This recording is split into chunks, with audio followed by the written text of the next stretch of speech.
Bob, you wrote a book about Obama's war. How do you explain this week his talking in his national security strategy about strategic patience and comparing what we're doing to the Crusades 1,000 years ago? What do you make of those kind of comments at a time when the war against ISIS seems to have, if anything, only become more urgent?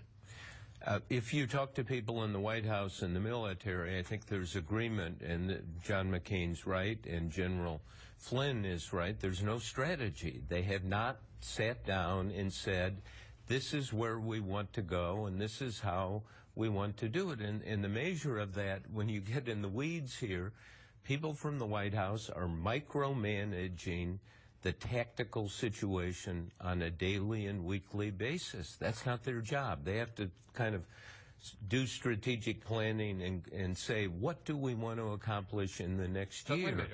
Are you saying that, forgive me, Susan Rice is telling the generals what to do? And they've got all these people in the White House. You talk to people in the military who are there, and they say, we are being micromanaged, and we're not given a real plan to say, what are we going to do here? And it's not the way to run a war or try to win a war. Now, in fairness, this is a very difficult, ugly situation. And what they need is a George Kennan, who was the one who came up with containment to deal with the Soviet Union, which worked on a bipartisan basis, Republican presidents, Democratic presidents, saying we're going to contain the Soviet Union, and there were elements that worked with people.